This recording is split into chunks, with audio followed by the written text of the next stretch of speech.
Shalom Uvrahá. Nossa aula de hoje é sobre o braço direito do nosso patriarca Avraham. Às vezes ele é chamado de Evet, que é a palavra traduzida como escravo. Em árabe, Abde, todo mundo. Então, quando você fala Abdallah, é o escravo de Deus. Aí é bonito falar, só que no caso no português, quando você traduz a palavra escravo, você se lembra daqueles escravos portugueses que levavam chicotadas, eram tratados pior do que animais. Quer dizer, as atrocidades que os portugueses fizeram, você se lembra disso.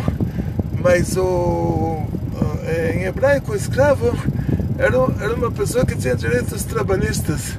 Muitos dos direitos trabalhistas de hoje, eles são estudados daquele escravo da Torá. E, em outras palavras, a pessoa acha que ele podia, naquela época, bater no escravo, está enganado. O que acontece na prática, que essa palavra em português, para ficar mais bonita, é traduzida também como servo. Pergunta para alguém na rua o que é um servo, ele vai falar, pode ser que é um tipo de antílope, também não é uma palavra usual. De vez em quando o Eliezer é chamado de Evet, que seria traduzido como servo ou escravo. De vez em quando ele é chamado com outros nomes.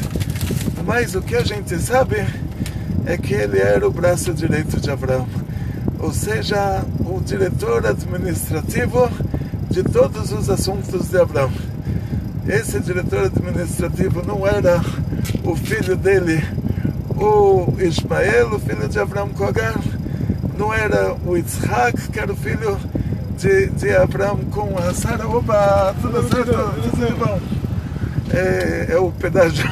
Aqui a gente dá o Bom Retiro, tem o Bom Retiro, a Cracolândia e qualquer outra região da cidade.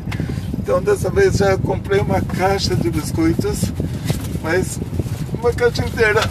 Aí ó, cada pessoa que chega na janela já ganha um biscoitinho. Eles ficam felizes porque quando você dá dinheiro para eles, você não sabe o que eles vão comprar. E quando você dá o biscoito, você sabe uma coisa certa, ele não vai conseguir se controlar para vender esse biscoito. Se ele conseguisse se controlar, ele conseguiria comprar qualquer coisa para vender. Então ele vai abrir na hora, ele vai comer. Aí estou feliz. Voltando aqui para o Eliezer. Vamos colocar uma moldura na nossa... Não, já tem. Voltando para o Eliezer. Eliezer, ele é o que a gente chamaria hoje de diretor administrativo. Ou seja, na Torá ele é chamado de escravo, na Torá ele é chamado de pessoa. Ele tem vários títulos, mas a função dele, o cargo dele na história de Abraão, nessas nossas 3 parashiot, é que ele é o diretor administrativo. Quando Hashem mostrou para o Adam Rishon, Dor Dor Vedorshav, Dor Dor Parnasav, ele mostrou cada tzadik, cada grande rabino que vai ter na história, e a pessoa que vai cuidar dos assuntos materiais, que a mesma pessoa não tem como cuidar das duas coisas. Ou Avraham Avinu ensinava a Torá, ou ele cuidava da parte técnica. Então, não tem como, pela Torá, não tem como a mesma pessoa fazer as duas coisas. Então, desde o começo do mundo, Deus mostrou para o Adão cada geração e quem vão ser os sábios da geração e quem vai cuidar da parte técnica, quem vão ser os doadores, os patrocinadores, os organizadores. E o Eliezer era essa pessoa. Ele era o diretor administrativo de todos os assuntos de Avraham Avinu. A história de Eliezer é uma história interessante. A gente vai ver que a mentalidade da época antiga era diferente da nossa época. Nós somos geração superficial e geração descartável, vamos dizer assim. Na época antiga tudo era muito bem estruturado. Abraão, ele descobriu com 3 anos ou numa idade maior, ele descobriu que Deus dirige o mundo. Ele descobriu que Deus existe. Ele descobriu que a idolatria é fake news, a idolatria é fake e que a verdade é Hashem. E ele ensinava a todo mundo que Deus é a essência do bem, Deus é infinito e que tem que rezar só para Deus, não pode rezar para a estátua. E o pai dele, o Terah, ele estava com medo que isso era um assunto subversivo. Na hora que o governo, o Nimrod, ele se endeusou, o Nimrod, ele achava que ele era tão importante, ele achava que ele era Deus. O outro, o faraó também, a gente vai ver, o faraó achava que era Deus, o Nebuchadnezzar, o rei da Babilônia, o Nabucodonosor achava que era Deus. Então você vê que na época antiga a pessoa ele podia ser extremamente bom, mas junto com isso você tinha os dois extremos. Você tinha pessoas extremamente boas, pessoas extremamente ruins. Quem era ruim era pior do que é hoje. Quem era bom era melhor do que é hoje. Hoje nós somos uma geração um pouco superficial. Então o Nimrod, sendo que ele se considerava Deus, e ele obrigava todo mundo a rezar para a estátua dele, e o Terah trabalhava com ele. O Terah tinha uma função no governo. Então o Terah chegou uma hora que ele não podia mais esconder o fato de Abraão estar divulgando que o Nimrod não é Deus, que é fake, mas que existe Deus de verdade, que Deus é a essência do bem, Deus é infinito, Deus está em todo lugar e Deus não é estátua. E o Terah teve que declarar isso para o governo. Isso não envolveu a família dele, quer dizer, o Terah só teve que fazer a declaração sobre Abraão, que estava divulgando que o Nimrod não é Deus e que Deus existe de verdade e não é o Nimrod. O Aram, o irmão de Abraão, não foi delatado, não estava na declaração do Terah, mas ele estava um pouco para cá, um pouco para lá, e até que chegou o dia do julgamento. Nesse dia do julgamento, o que aconteceu? Abraão foi julgado que ele estava divulgando que tem Deus de verdade, que o Nimrod não é Deus. Ele foi jogado no fogo e aconteceu um milagre, não aconteceu nada para ele, todo mundo se impressionou.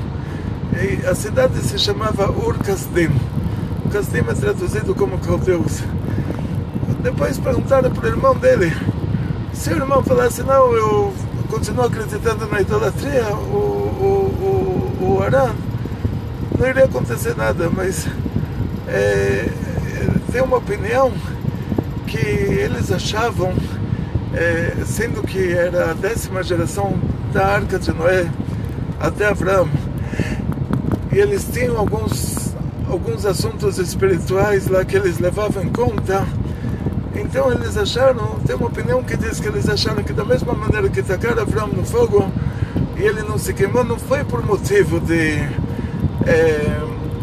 que por causa que Deus fez um milagre, mas pode ser que ele tem uma natureza que ele não se queima.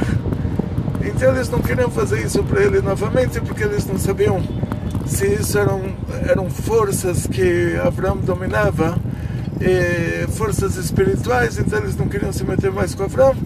Eles falaram, olha, se há um tipo de natureza que existe uma pessoa que você joga ele no fogo, ele não queima, então vamos tentar com o irmão dele para descobrir se é isso.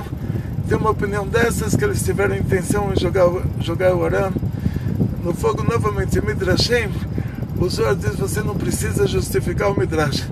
porque o Midrash não necessariamente que ele é uma história que aconteceu de verdade, pode ser que é um exemplo que eles pensaram nisso e como se tivessem feito, pensaram nisso, mas o motivo que eles jogaram Arã não era esse. Mas tem uma opinião que o motivo era esse. Tem um Midrash que diz que o motivo era esse, e outro Midrash diz que perguntaram para Arã, e na hora que ele viu que Avram não se queimou, aí ele falou, então eu também estou a favor desse Deus.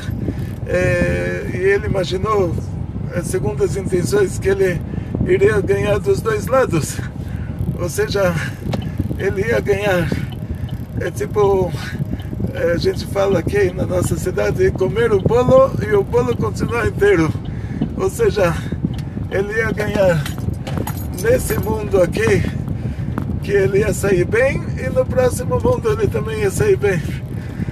E de vez em quando não tem como ganhar dos dois lados, não tem como comer o bolo e o bolo continuar inteiro, quer dizer, ou você ganha nesse mundo ou você ganha no próximo, não tem como ganhar nos dois. No caso de Abraão, ele ganhou nos dois. No caso do Arã, na hora que ele declarou que ele acredita em Deus de verdade, aí jogaram ele no fogo, ele queimou, e teve um tico nessa, a alma dele teve uma retificação. O livro das reencarnações do Arizal, ele continua, ele fala sobre Arã, e quer dizer, não foi à toa, ele ganhou com isso. Então o Nimrod, na hora que viu isso, que o Avrão teve um milagre muito grande, e olha, não era uma coisa que tinha a ver com a família dele, porque o irmão dele também foi jogado e morreu. Então o Nimrod viu que, olha, tem um Deus de verdade também. Ele achava que ele era Deus, e agora quebrou um pouco o ego dele, né? É tipo, a ciência concorda que tem Deus. A ciência dizia que o mundo sempre existiu, e depois a ciência não encontrou a pedra que sempre existiu, não encontrou a pedra infinita.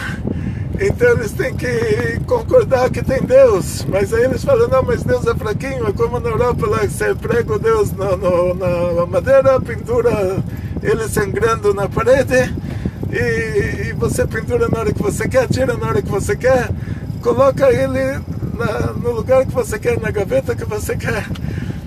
Então é moda europeia, Deus é moda europeia, tipo, então ele teve que concordar que tem Deus. Nimrod, coitado, mexeu com o ego dele, mas ele teve que concordar. Aí o que ele fez? O certo seria ele falar, olha, eu concordo que tem Deus, então a partir de agora o Deus não sou mais eu não sou mais Deus, agora eu vou eu próprio aderir, eu próprio vou ser o braço direito de Abraão, eu vou ser o diretor administrativo dos assuntos de Abraão, ele vai ser o rabino, eu vou ser o Gabai. Mas ele não teve toda essa força. Então diz esse Midrash que ele deu o filho dele para ser o braço direito de Abraão, para ser o escravo de Abraão, para ser o servo de Abraão, e esse era o Eliezer. Então o Eliezer aqui era o filho de Nimrod, que foi dado para Abraão. Depois acontece um milagre na nossa Parashá com a Sara. A Sara também é outra história que Abraão fala para ela, quando se aproximavam do Egito, o Abraão, o povo dele, ele é a 10ª geração do Noah por meio do Shem. Então eles eram pessoas de uma fisionomia específica. Eles estão chegando no Egito, os egípcios são Bnei Ham, é outro povo. É tipo assim, uma pessoa chega de um país europeu,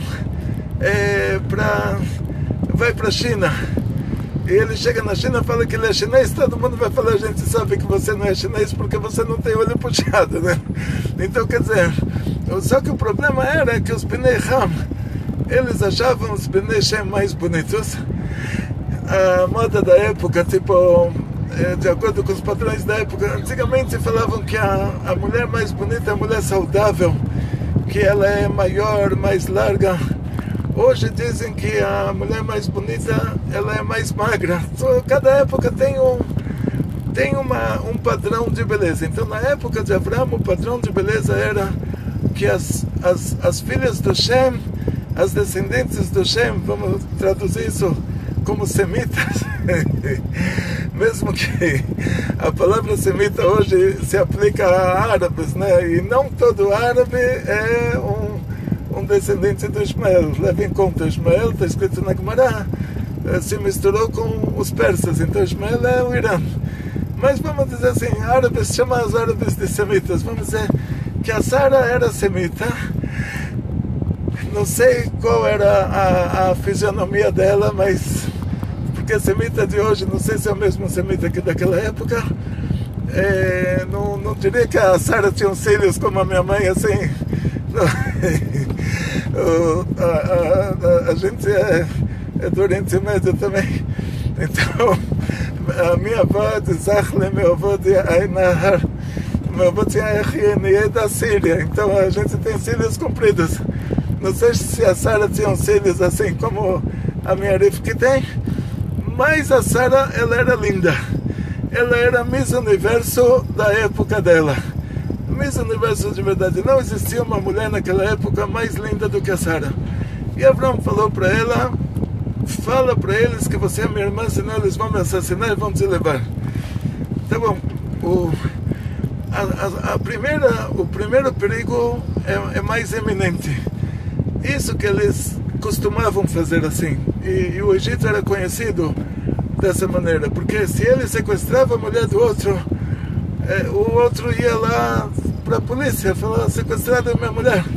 Agora, se o outro já tinha falecido, a mulher era uma viúva.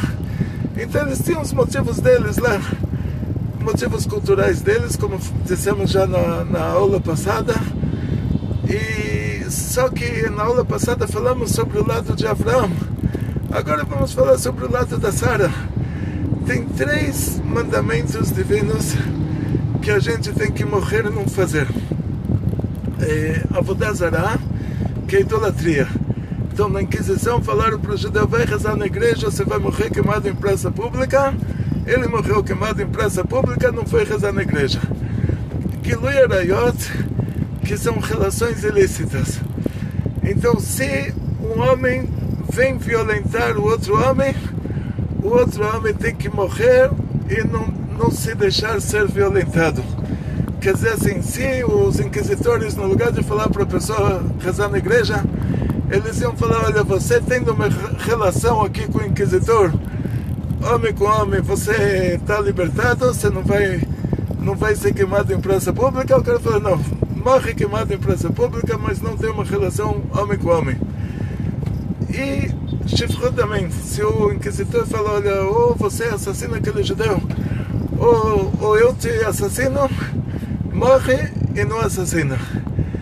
Então vamos dizer que no caso da Sara, será que ela não entraria nessa classificação que Avraham Avinu está colocando ela numa situação que ela, como uma mulher casada, ela pode ser levada, o risco era pequeno, a estatística era pequena, mas existia esse risco de ela ser levada para o faraó e o faraó ter uma relação com ela era uma mulher casada. Será que ela não teria que morrer e não fazer?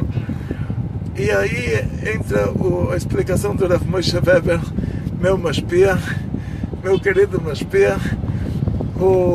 Eu estudei em Kfar Chabad, fui para lá em 1978.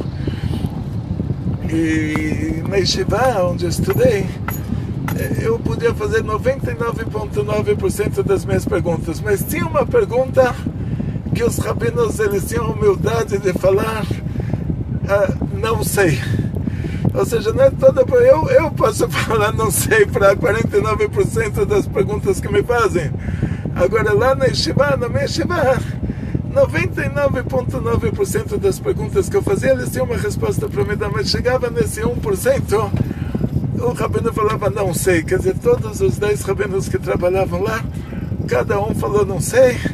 Aí eu pegava um ônibus, viajava até Jerusalém, ia no Bate Hungarim 133, casa do Rav Moshe Weber, era uma construção turca da época antiga. Rav Moshe Weber estava lá desde a época dos turcos. Ele tinha passaporte do mandato inglês na Palestina, passaporte do Rav Moshe Weber. E eu fazia pergunta para ele me respondia. Ele não teve uma vez que ele não me respondeu, uma pergunta que o Rav Moshe escreveu no final da vida dele. Ele escreveu um livro chamado Yarim Moshe, e nesse livro ele abordou essa questão da Sara, como Abraão, ele colocou a Sara num risco desses, tipo, ela não colocaria ele num risco que um homem viesse violentar ele tivesse que morrer e não fazer. Como ele coloca ela num risco de uma mulher casada ser violentada por alguém e ter que morrer e não fazer. E aí o Rav Moshe explica que vai ter uma diferença aqui entre o homem e a mulher nesse mandamento. A mulher, ela é chamada de Karka Oilam. Karka Oilam é o terreno do mundo, a terra do mundo. Ou seja, numa relação entre homem e mulher, a mulher ela não é considerada o lado ativo. Ela é considerada o terreno. Quer dizer, uma mulher que é violentada, ela não é considerada que ela, ou seja, ela tem a obrigação de gritar. Quer dizer, não é na Torá está escrito que, como você sabe que ela teve intenção ou não teve intenção, o fato dela ter gritado. Quer dizer, se ela gritou, quer dizer que ela não teve intenção. E se ela estava feliz lá, aí o tribunal está imaginando que era um acordo mútuo entre eles. Quer dizer, já o julgamento fica mais complicado. Mas não é esse motivo da Nassala. O motivo da Nassala era um caso que não é suspeita que a mulher combinou com alguém. Ele falar que ele é o irmão dela e ela ser levada para o palácio do faraó e o faraó violentar ela. E aí, nesse caso, não ia adiantar gritar que ela está lá no palácio do faraó. Ela ia gritar para quem? Lá era... então diz o Rav Moshe Weber, ele traz isso na Halachá, que a mulher é considerada o Karka Oilam. Ou seja, de acordo com essa Halachá, se o inquisitor chega para a mulher casada, e fala, você dorme comigo ou eu te mato, não tem problema se ela dormiu com ele, porque não é considerado que ela fez alguma coisa, é considerado que ele fez para ela. Enquanto que em relação ao homem, não dá para a gente falar isso, porque o homem, se o negócio dele vai funcionar ou não, vai depender dele. Se funciona, ele consegue fazer alguma coisa. Se não funciona, ele não consegue fazer nada. Então, se ele não fez nada, quer dizer que ele não fez nada. Se funcionou e ele fez, quer dizer que aí dependeu dele. Agora, com a mulher, não. Sendo que esse que é o violentador, ele é o ativo na história, e a mulher é considerada a terra, o terreno do mundo, Karka Oilam. Então não é considerada que ela fez alguma coisa, no caso que ela foi violentada. Ou seja, por isso que o Pshat Halachá é que Avraham Avinu, em relação a isso, ele não estava colocando ela numa situação que ela teria que morrer e não fazer. Ela não precisaria morrer, porque se o faraó fizesse alguma coisa com ela, seria considerado que ele fez e ela não fez, porque ela é chamada de a terra do mundo. Ela não é ativa na relação. O segundo motivo para isso, diz o Rav Moshe Weber, que ela era mais profetisa do que ele. A Sará é a nossa primeira profetisa. Nosso povo teve 48 profetas e 7 profetisas. Uma vez me entrevistaram, fiz um live. No live eu falei 42, era um erro. Então assim, a gente de vez em quando não está com os livros abertos. Depois do live fui verificar que eu estava na dúvida, graças a Deus estava na dúvida. Eram 48. 48 profetas e 7 profetisas. A primeira das 7 profetisas é a Sara. E ela era mais profetisa do que o Avraham, a ponto de Deus falar para ele: tudo que a Sara, sua esposa, vai falar para você, ouça a voz dela, quer dizer, faz o que ela está falando, porque ela ultrapassava ele em profecia. Então Abraão estava acostumado que ela era melhor do que ele, então ele falou: ninguém vai conseguir fazer nada para ela. Mesmo se o faraó, que existia esse risco, mesmo que existe o risco de levarem ela para o faraó, mas aí Hashem vai fazer um milagre e não vai acontecer nada para ela. Então, tanto em relação a Allahá, ela estava garantida que se ela fosse violentada, não é considerado que ela traiu o marido, porque é considerado que alguém fez alguma coisa com ela, e a mulher, quando ela não consente, ela não precisa morrer e não fazer, porque o fato de ela não ter consentido e o violentador ter violentado ela, não é considerado que ela fez, que ela é comparada à terra, a Karka Olam, a terra do mundo. É como se ele tivesse feito alguma coisa, ele deitado no chão, feito alguma coisa na terra, tipo assim a comparação. E espiritualmente falando, Avraham sabia que com ela ninguém ia conseguir fazer nada, porque ela era uma tzedeket maior do que ele, ela estava num nível espiritual que ultrapassava o dele e que Hashem iria proteger ela. Assim escreveu Rav Moshe Weber no seu livro Erim Moshe. Rav Moshe Weber, Zecher Tzadik Levracham, Tzadik verdadeiro. Eu já aproveitar e contar para vocês, a gente está falando sobre esses assuntos de Avraham e Sará. Quando a gente fala sobre a grandeza da Sara, que ela era maior do que Avraham em profecia, e você nunca ouve falar da Sara no Rumash, dificilmente você ouve falar alguma coisa da Sara, quer dizer, Avraham era a estrelinha da Parashá, quer dizer, tudo era Avraham. A Sara aparece muito pouco, mas ela ultrapassava ele na profecia. Então uma vez eu perguntei para a esposa do Rav Moshe Weber, a Rebbe Miriam, Chaya Miriam Rochel, Bas Hana Beile, perguntei para ela sobre a Rebbe Lubavitch, a Rebbe Chaya Mushke, e ela me deu esse exemplo. Ela falou, Rebbe, se eu tivesse ideia do tamanho do nível de tzadkus, de quão grande tzadeket que é a Rebbe, mas ela falou, ela é uma tzadeket nesteret, ela não aparece. Então realmente a Rebbe nunca apareceu. O Rebbe dava aula para as mulheres, o Rebbe dava brachá para as mulheres, a Rebbe nunca aparecia. Então a Rebbe Chaya Mushke me falou, a Rebbe Miriam, do Rav Moshe Weber, que a Rebbe Chaya Mushke era uma tzadeket nesteret.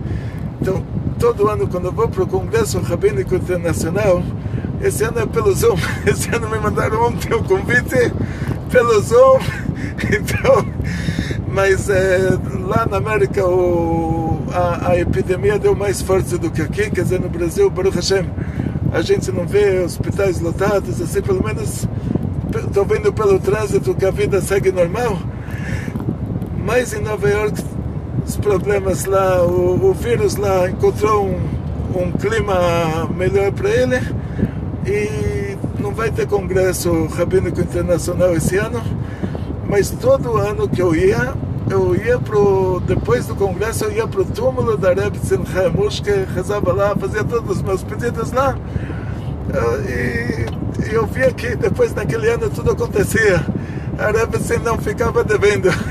Então continuo, agora o ano que vem, se der para ir, vou continuar fazendo assim. Mas então voltando agora para o assunto do Nimrod, então o Nimrod ele não teve toda essa força para ele falar para Avraham, olha, desculpa, você está certo, Deus existe e eu me fiz de Deus, eu estou errado. Ele não teve toda essa capacidade, mas ele falou, pelo menos o meu filho, está aqui o meu filho, eu te dou meu filho como escravo, ele vai ser o seu diretor administrativo, o seu braço direito. E por isso a gente não tem como falar que Eliezer fez tshuvá, porque tshuvá é quando a pessoa estava fazendo a coisa errada e parou de fazer a coisa errada e fez a coisa certa. Agora, quando a pessoa não está consciente que ele está fazendo a coisa errada, é uma diferença.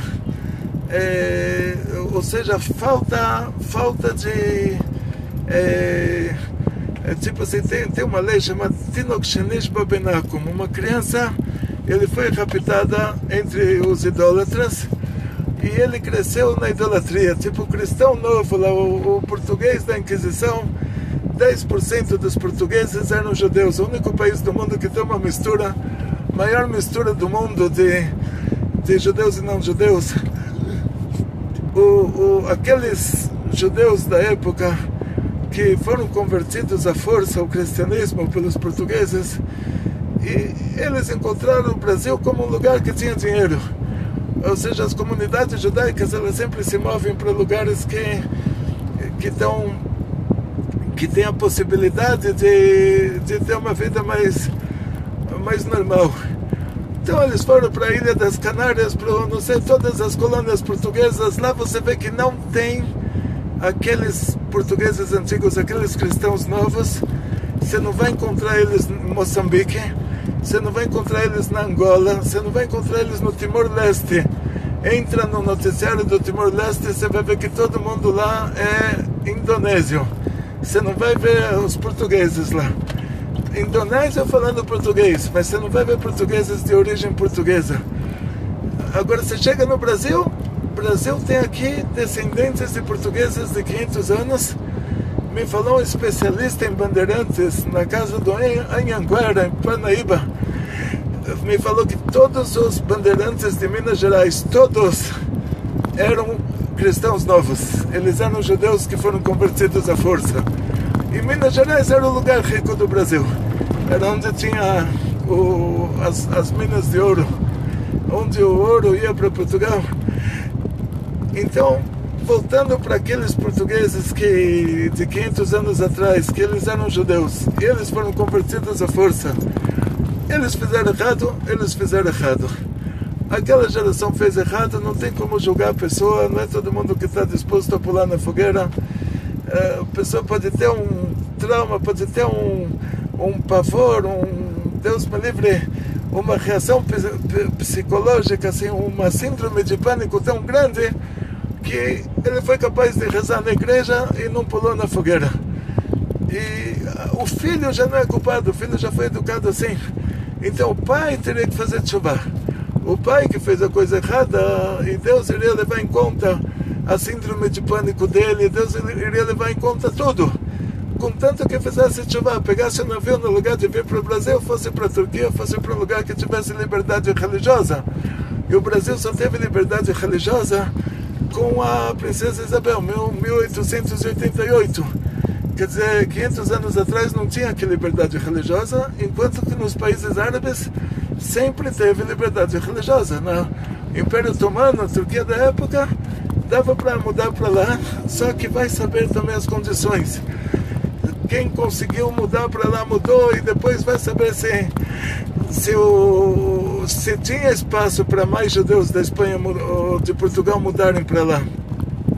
A gente não sabe certinho o que causou para eles se mudarem para o Brasil, mas o filho dessa pessoa que já cresceu rezando na igreja, ele não tem que fazer tshuva, porque ele não fez uma averá, ou seja, ele não fez uma transgressão para ter que fazer um retorno.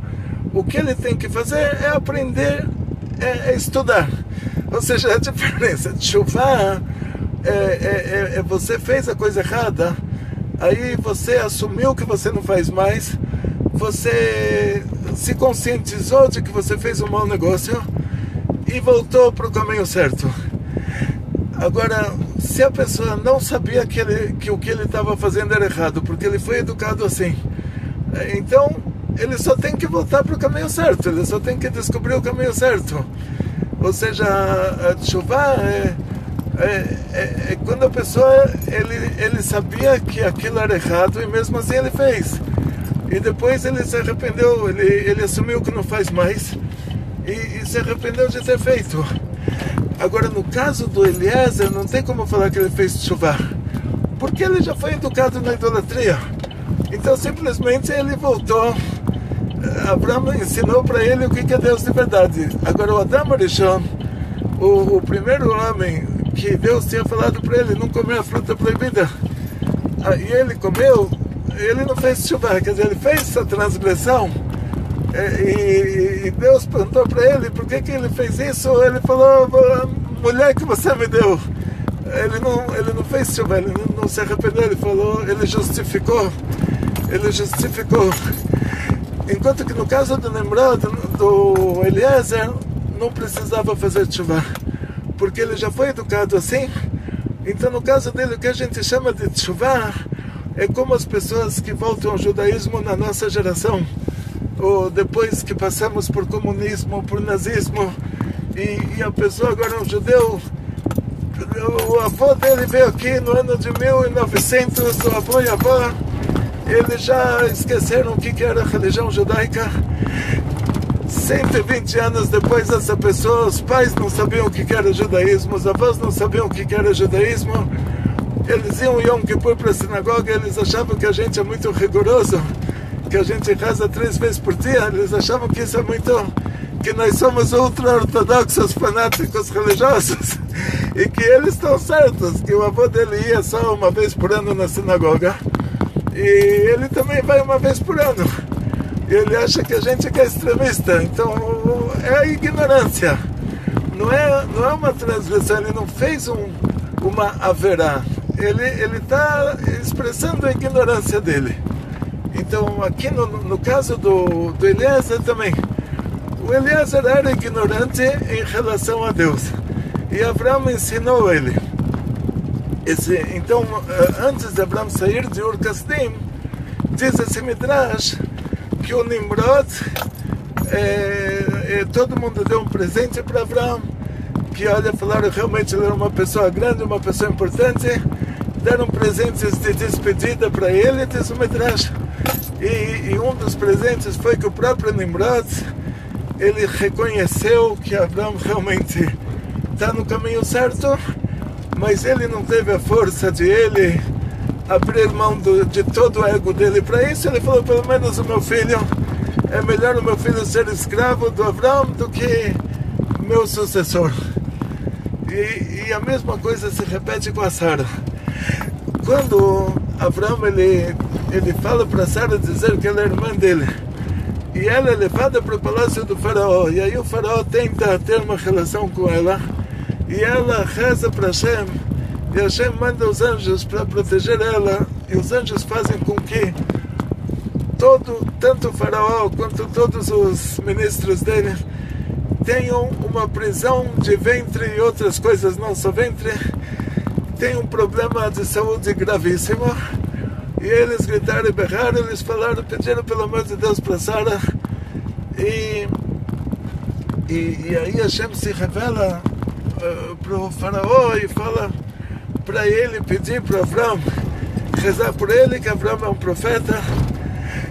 E tem toda a história. E o faraó, depois que vê tudo isso, ele fala para Sara, olha, pega aqui a minha filha Agar, é melhor Agar, a princesa do Egito, ela ser uma escrava da Sara do que a sucessora do faraó. Tipo assim, a mesma história se repete. Então, de acordo com o Midrash, o Eliezer, ele é o filho de Nimrod, que o Nimrod ele vê a grandeza de Abraão, ele quer que o Eliezer seja o Gabai do Abraão, e o faraó que vê a grandeza da Sara, ele quer que a filha dele, Agar, seja a escrava da Sara, e a história se repete. Então o que acontece na prática é que o Eliezer, ele se torna o braço direito do Abraão, e ele diz a Gemara Masechet Derech Eretz Zuta que o Eliezer é uma dessas pessoas que não morre, ele sobe vivo para o céu. Vou contar para vocês uma história. Tinha o Rabbi Chaim David Azulay, chamado de Hidá, e esse Hidá, o avô dele chamava Rabbi Avram Azulay. Ele morava em Hebron, e chegou lá em Hebron, chegou o sultão do Império Otomano. Os árabes, diferentes dos europeus, os europeus eles não usavam anéis, o rei na Europa ele tinha uma coroa de ouro. Entre os árabes era a espada, que era coisa bonita. O sultão, a maior joia do sultão era o diamante que ele tinha na espada dele, como fala, no cabo da espada. E ele chega para visitar a cidade de Hebron, no túmulo dos patriarcas, que eles, na religião deles, eles dizem também que eles são descendentes de Abraão. E como eu falei para vocês desde o começo, a Gemara diz que o Ismael, os filhos do Ismael, eles se misturaram com os persas, quer dizer, descendentes do Abraão são os iranianos, né?